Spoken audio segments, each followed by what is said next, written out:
बापो हो मना करोगे सर आप गाली दीजिएगा। कुछ बोलबे नहीं किया, अगर बोले हैं उनको सुनाई पड़ा कि हमको बोले हैं, इसके लिए मैं क्षमा प्राप्त। जेडीयू विधायक ने पत्रकारों से हाथ जोड़कर मांगी माफी, बोले अपने आदमी को डांट रहा था। पत्रकारों के साथ गाली गलौज और धक्का मुक्की को लेकर जदयू विधायक गोपाल मंडल अब बैकफुट पर आ गए हैं। उन्होंने पत्रकारों से हाथ जोड़कर माफी मांगी। उन्होंने कहा कि मैंने किसी को गाली गलौज नहीं किया। पत्रकारों से बातचीत के दौरान मैंने अपने आदमी को डांटा है। अगर किसी को कोई बात बुरी लगी तो मैं उसके लिए क्षमा मांगता हूँ। मैं 4 बार चुनाव जीत कर आया हूँ, वो भी जनता के आशीर्वाद से, दबंगई से नहीं।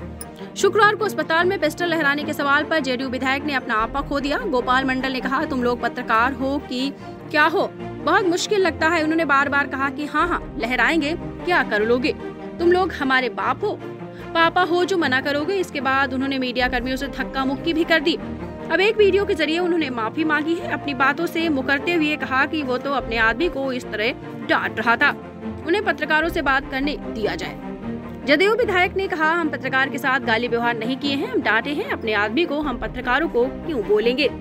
अगर उनको लगा है तो माफी मांगते हैं। अगर हमारे बात विचार से किसी पत्रकार को कष्ट होता है तो फिर हम उसके लिए क्षमा प्रार्थी हैं। इसके आगे गोपाल मंडल ने कहा कि हम अपने मुख्यमंत्री से मिलने पार्टी ऑफिस गए। वहां जाने के बाद पत्रकार ने हमसे सवाल पूछा, रिवॉल्वर लगाने को लेकर सवाल किया तो हम कहें कि ऐसी कोई मंशा नहीं है हमारी। उसके बाद उनके माइक से हमको चोट लग गया। हम तो बोले हैं कि अपनी पोती के इलाज के लिए अस्पताल गए थे। तो आपको बताते चले, लगातार गोपाल मंडल चर्चा में बने रहते हैं। दरअसल यह मामला शुक्रवार का है। मुख्यमंत्री नीतीश कुमार अचानक जदयू दफ्तर पहुंचे थे।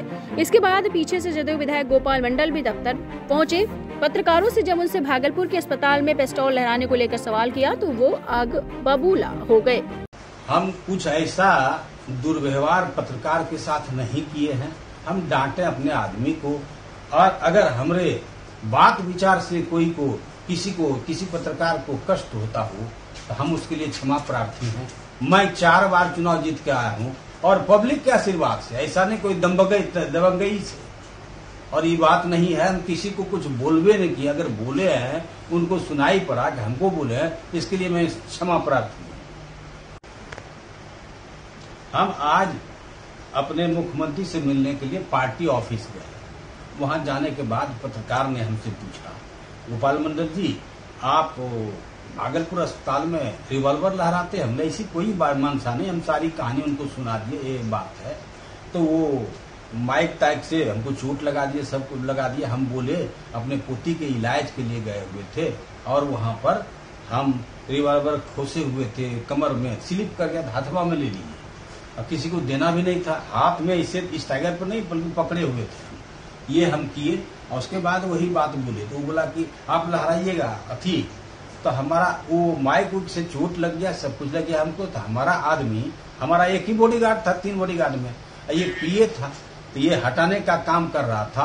हम अपने आदमी को बोले वैसे क्यों करते हो, पत्रकार से हमको बात करने दो। ऐसी कोई मानसा नहीं है, किसी को मैंने गाली नहीं दिया है, अब कहीं कोनो अब शब्द नहीं बोले हैं। हम अपने आदमी को डांटे हैं, हमको बात करने दो। ये कहानी है, इससे ज्यादा बढ़ के नहीं। दीक्षांत एडुटेक लाया है दीक्षांत डिजिटल क्लास। दीक्षांत डिजिटल क्लास का उपयोग कर छात्र बना सकते हैं पढ़ाई को बेहद आसान और मजेदार। दीक्षांत डिजिटल क्लास को स्कूल में बैठकर देखना है तो पेन ड्राइव और स्मार्ट टीवी बनेगा सही माध्यम। चलिए अब ये भी जानते हैं कि दीक्षांत डिजिटल क्लास का फी स्ट्रक्चर क्या होगा। नर्सरी से लेकर यूकेजी के लिए 7,000, नर्सरी से लेकर दूसरी कक्षा के लिए 12,000, नर्सरी से लेकर 5वीं तक के लिए 18,000, नर्सरी से लेकर 8वीं तक के लिए 24,000, नर्सरी से लेकर 10वीं तक के लिए 30,000। अगर आपको डेमो करना है तो उसके लिए आप दीक्षांत डिजिटल क्लास के YouTube चैनल को विजिट कर सकते हैं। हमारे YouTube चैनल को सब्सक्राइब और Facebook पेज को लाइक करना ना भूले। धन्यवाद।